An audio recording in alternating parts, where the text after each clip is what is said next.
நாட்டை உலுக்கிய விபத்துக்கான காரணம் வெளியானது.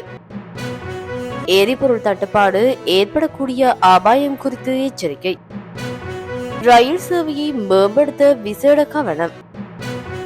மட்டக்களப்பு திராய்மடு கிராமத்தில் மீனவர் சடலமாக மீட்பு.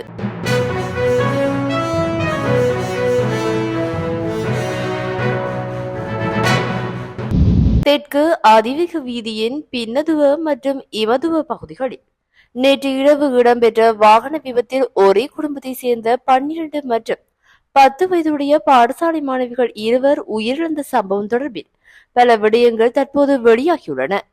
அதன்படி காரை ஓட்டி வந்த தந்தைக்கு ஏற்பட்ட தூக்கம் காரணமாக விபத்து ஏற்பட்டிருக்கலாம் என சந்தேகிக்கப்படுவதாக போலீசார் தெரிவித்தனர்.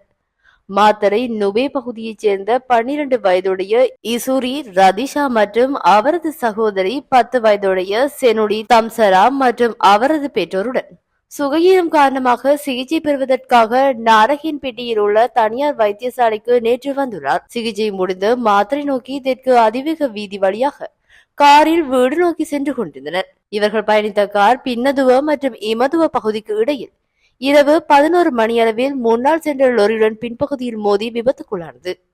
அப்போது 10 வயது சிறுமி செனுடி தம்சரா தனது தாயாருடன் முன்பக்க இருக்கையில் பயணித்துள்ள நிலையில் 12 வயதுடைய இசூரி ரதிஷா பின்னிருக்கையில் பயணித்துள்ளார். விபத்தில் படுகாயமடைந்த தாய், தந்தை மற்றும் மகள் இருவரையும் வீதியில் பயணித்தவர்கள் இணைந்து வைத்தியசாலையில் அனுமதிக்க நடவடிக்கை எடுத்துள்ளனர். எவ்வாறாயினும் 10 வயது சிறுமி ஏற்கனவே உயிரிழந்துள்ளதாகவும் 12 வயது சிறுமி வைத்தியசாலையில் அனுமதிக்கப்பட்ட பின்னர் உயிரிழந்ததாகவும் போலீசார் தெரிவித்தனர். இந்த விபத்தில் காரும் பலத்த சேதமடைந்தது.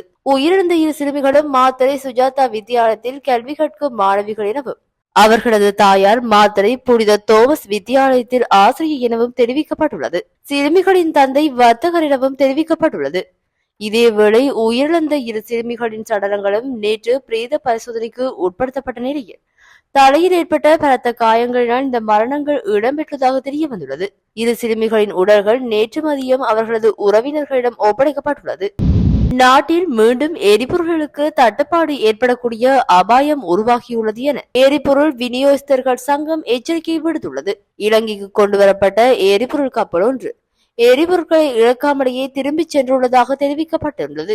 எரிபொருளை இறக்குமதி செய்த குறித்த நிறுவனத்திற்கு சொந்தமான 70 எரிபொருள் நிலையங்களுக்கு அரசாங்கம் தலையீடு செய்து எரிபொருள் விநியோகம் செய்ய வேண்டும் என கோரப்பட்டுள்ளது. இந்த எரிபொருள் நிரப்பு நிலையங்களுக்கு எரிபொருள் விநியோகம் செய்யப்படாவிட்டால் எரிபொருள் தட்டுப்பாடு ஏற்படக்கூடிய அபாயம் காணப்படுவதாக எரிபொருள் விநியோக சங்கத்தின் செயலாளர் கபில நாபுடுன்ன தெரிவித்துள்ளார். கடந்த அரசாங்கம் ஆஸ்திரேலிய நிறுவனம் ஒன்றுக்கு 150 எரிபொருள் நிரப்பு நிலையங்களை வழங்குவதாக உறுதியளித்த போதிலும் 70 நிறுவனங்கள் மாத்திரமே வழங்கப்பட்டிருந்ததாக தெரிவிக்கப்படுகின்றது. எரிபொருள் நிரப்பு நிலையங்களை வழங்குவதில் உள்ள முரண்பாடு காரணமாக கப்பல் திரும்பிச் சென்றுள்ளதாக தெரிவிக்கப்படுகின்றது. இந்த ஆஸ்திரேலிய நிறுவனத்திற்கு வழங்கப்பட்ட எரிபொருள் நிரப்பு நிலையங்கள் நல்ல வருமானம் ஈட்டுபவை என கபில தெரிவித்துள்ளார். எரிபொருள் கப்பல் திருப்பி அனுப்பி வைக்கப்பட்ட காரணத்தினால் எரிபொருள் நிரப்பு நிலையங்களில் தட்டுப்பாடு ஏற்படும் அபாயம் காணப்படுவதாக தெரிவித்துள்ளது. உரிய முறையில் ஒப்பந்தம் செய்து கொள்ளாத நிறுவனத்துடன் கொடுக்கல் வாங்கல் செய்ய வேண்டாம் என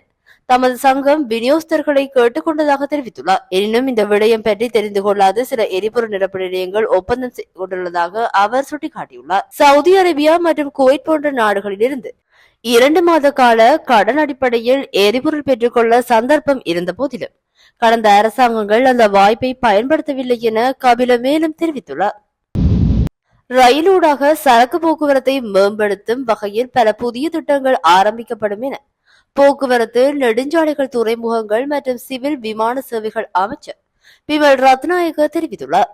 ரயில்வே தலைமையகத்தில் ரயில்வே திணைக்கள அதிகாரிகள் மற்றும் தொழிற்சங்க பிரதிநிதிகளுடனான சந்திப்பின் பின்னர் ஊடகங்களுக்கு கருத்து தெரிவித்த அவர் திணைக்களத்தில் நிலவும் ஊழியர் பற்றாக்குறைக்கு துரிதமான தீர்வுகளை வழங்குவதாக தெரிவித்தார். இதேவேளை ரயில் தாமதம் மற்றும் ரயில் கோளாறுகளை தடுப்பது தொடர்பில் கவனம் செலுத்தப்பட்டுள்ளதாகவும் ரயில் சேவையை அபிவிருத்தி செய்வதற்கு வரவு செலவு திட்ட முன்மொழிவுகளும் சமர்ப்பிக்கப்பட்டுள்ளதாகவும் அமைச்சர் பிமல் ரத்நாயக்க தெரிவித்துள்ளார். மருதானே ரயில் நிலையத்திற்கான கண்காணிப்பு விஜயத்தில் கலந்து கொண்டதன் பின்னர் அவர் இதனை தெரிவித்துள்ளார். இதேவேளை அமைச்சர் பிமல் ரத்நாயக்க நேற்று கொழும்பு துறைமுகத்தில் விசேட கண்காணிப்பு விஜயம் ஒன்றில் ஈடுபட்டிருந்தார். பின்னர் ஊடகங்களுக்கு கருத்து தெரிவித்த அவர் துறைமுகத்தின் கிழக்கு முனையத்தை அடுத்த ஆண்டு ஜூன் 30ஆம் தேதிக்கு தயார் செய்து முடிக்க வேண்டும் என்பதே அரசாங்கத்தின் முக்கிய இலக்கு என்றார். மட்டக்களப்பு போலீஸ் பிரிவிற்குட்பட்ட திராய்மடு கிராமத்தைச் சேர்ந்த 2 பிள்ளைகளின் தந்தையான 40 வயதுடைய மீனவர் நேற்று மாலை மட்டக்களப்பு வாவியில் மீன்பிடிக்க சென்றபோது படகு கவிழ்ந்து காணாமல் போயிருந்த நிலையில் இன்று அவரது சடலம் மீட்கப்பட்டுள்ளது. கிழக்கு மாகாணத்தில் தற்போது ஏற்பட்டுள்ள காலநிலை மாற்றத்தினால் கடல் பகுதிகள் கொந்தளிப்பாக காணப்படுவதால் மாவட்ட அனர்த்த முகாமைத்துவ நிலையத்தினால் மீனவர்களை கடலுக்கு செல்ல வேண்டாம் என அறிவுறுத்தல்கள் வழங்கப்பட்டிருந்து அதை பொருட்படுத்தாமல் சென்ற மைனஸ் இந்த அனர்த்தம் ஏற்பட்டு மீனவர் இறந்திருக்கலாம் என தெரிவிக்கப்படுகின்றது. மேலும் இடம்பெற்ற சம்பவம் தொடர்பாக மட்டக்களப்பு போலீசார் மேலதிக விசாரணைகளை முன்னெடுத்து வருகின்றமை குறிப்பிடத்தக்கது. இலங்கை வம்சாவளியை சேர்ந்த சிறுமி 12 வயதிற்குட்பட்ட ஆஸ்திரேலியாவின் விக்டோரியா பெண்கள் கிரிக்கெட் அணிக்கு தகுதி பெற்றுள்ளார். இம்முறை விக்டோரியா பெண்கள் அணியில் இணைவதற்கு கியானா ஜெயவர்தன என்ற சிறுமி தகுதி பெற்றிருந்தார். நவம்பர் மாதம் 30ஆம் தேதி முதல் டிசம்பர் 6ஆம் தேதி வரை தெற்கு ஆஸ்திரேலியாவின் அடிலைடில் இடம்பெற்ற ஸ்கூல் ஸ்போர்ட் ஆஸ்திரேலியா கிரிக்கெட் போட்டியில் பங்கேற்கும் வாய்ப்பு கியானா ஜெயவர்தனாவுக்கு கிடைத்தது. அவர் மெல்போர்ன் கிரிக்கெட் கோச்சிங்கில் பயிற்சி பெற்ற வீராங்கனை ஆவார். மேலும் மெல்போர்ன் கிரிக்கெட் பயிற்சியின் 3 வீரர்கள் ஸ்கூல் ஸ்போர்ட் ஆஸ்திரேலியா போட்டியில் விக்டோரியா அணியை பிரதிநிதித்துவப்படுத்தும் வாய்ப்பை பெற்றுள்ளனர். கியானா ஜெயவர்தன பல ஆண்டுகளாக அர்ப்பணிப்புடன் பயிற்சி பெற்று பொருத்தமான திறன்களை வளர்த்துக் கொண்ட ஒரு விளையாட்டு வீராங்கனை என்று MCC தெரிவித்துள்ளது.